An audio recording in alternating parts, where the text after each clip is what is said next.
Well, hi, train friends. As you can see, we're not down on the OM&S this afternoon. We're upstairs.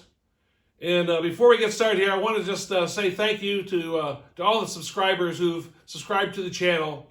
And I hope you all enjoy this video. We've got an unboxing to do.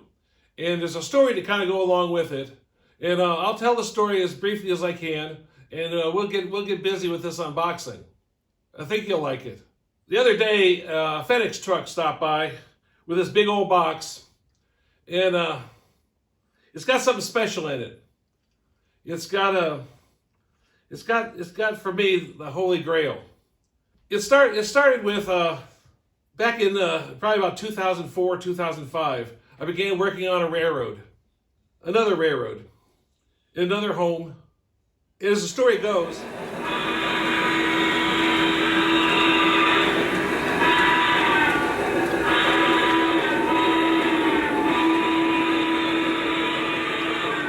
So working on the railroad was a blast. At times, very challenging and rewarding. I was pretty much a dyed-in-the-wool Lionel man at that point. But I learned about a company called Sunset Third Rail. And I learned about it around 2005 or so, just in time to realize that I was too late to grab their release of a particular coal-hauling locomotive that just exuded the B&O. Later, in about 2009, I purchased their B&O Q4B 4611, my very first brass locomotive, and one of my favorites, as it turned out. As work on the railroad continued, I never gave up trying to find that particular B&O locomotive.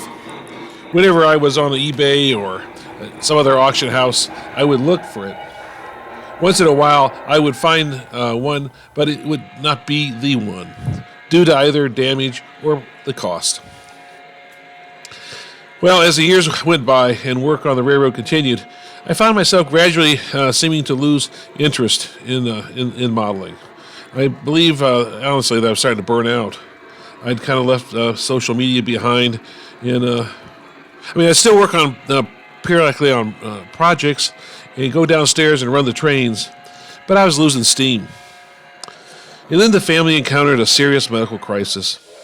It was deadly serious. As we fought the disease, Mary and I talked about what we wanted to do after the battle had been won. After some discussion, it was decided that it would be nice to have another adventure, which ultimately became the desire to move to another part of the state. That meant the selling of our house and taking down the railroad. I got busy preparing to do both.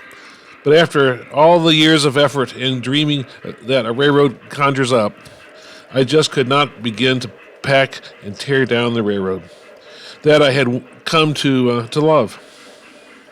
So I went to a friend, and he helped me find some good fellows who came to my aid and agreed to buy the railroad pretty much lock, stock, and barrel.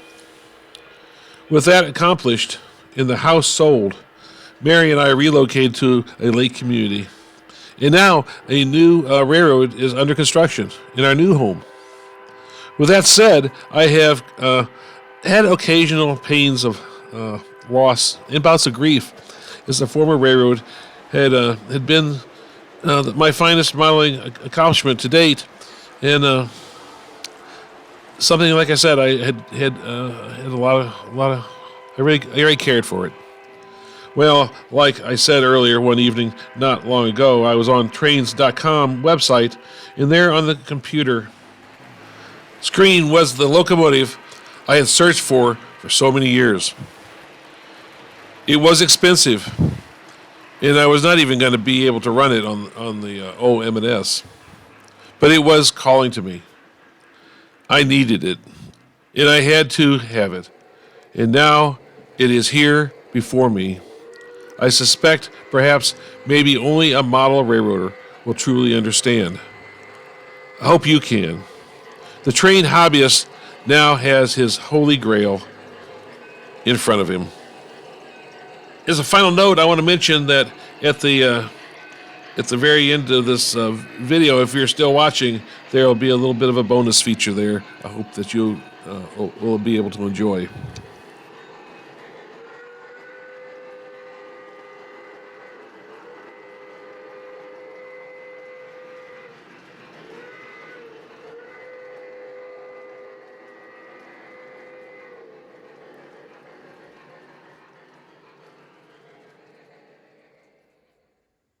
Well, okay. As we're getting started here, I just want to mention that our dog Sweet Pea has joined me here in the living room, and she's settling down and she's doing a little snoring. So if you hear some snoring in the background, no, it's not me. It's it's Sweet Pea. I'm too excited. I'm not sleeping. So let's get started here. You may be wondering, how could one locomotive be so big as it needs such a box? Well, I'll be honest with you. There's two locomotives in here, to include the Holy Grail.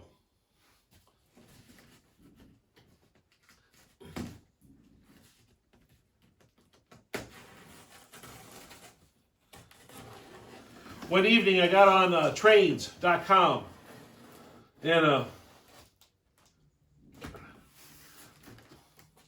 I was just sort of surfing along, and darn if I didn't come up with this locomotive.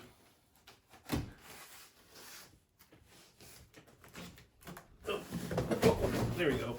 There we go. Yeah, okay.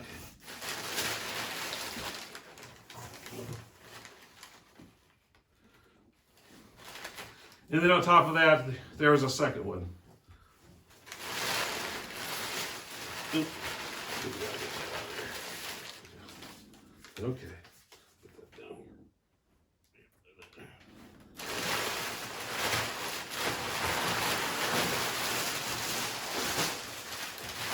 Trains really packs their things well. I do love doing business with trains.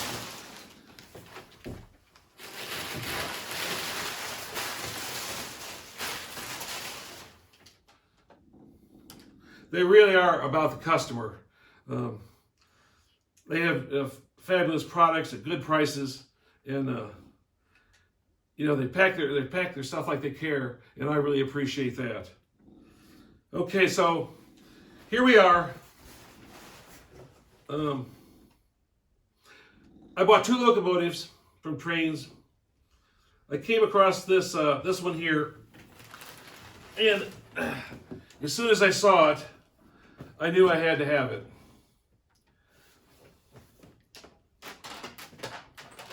Both locomotives are from Third Rail.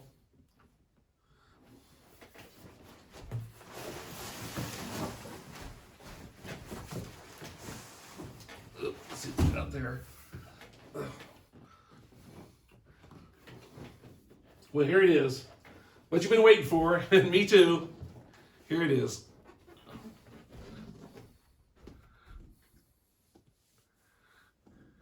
It's Sunset Third Rail's B&O S-1a, the Big Six, the 210-2.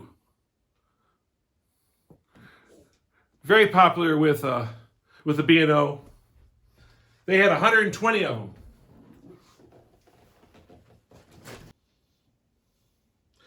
Okay, let's see what we got. So here we go.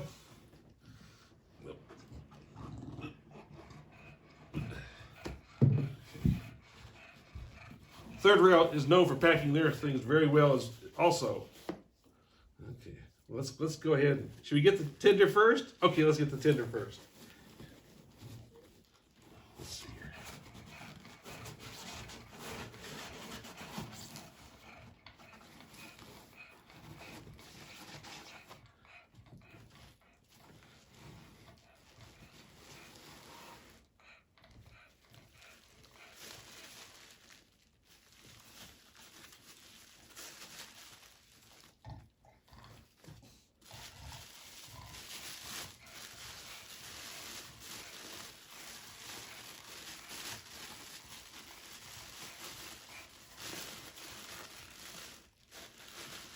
There she is.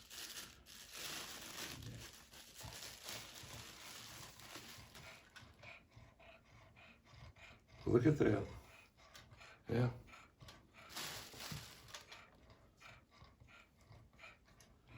So this is the tender for the S-1a. Look at all that detail. Probably hard for me to see from how I got the camera situated.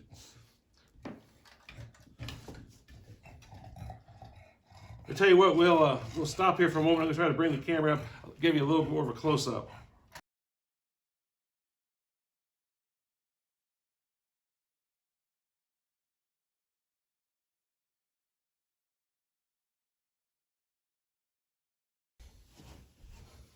Well, let's see what the locomotive looks like.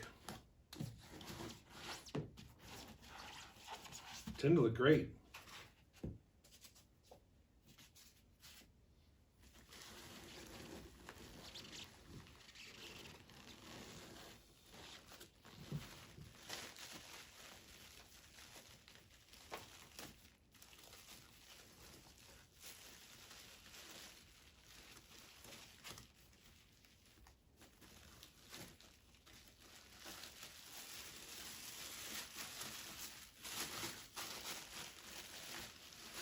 Sorry I'm going so slow. Just trying to be careful.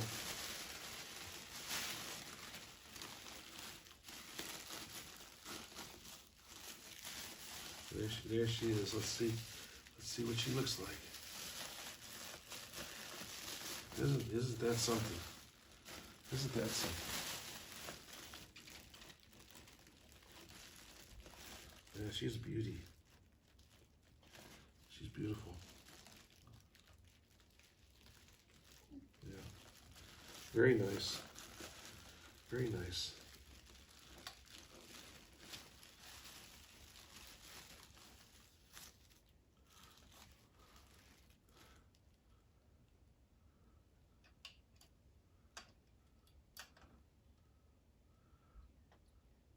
There you go.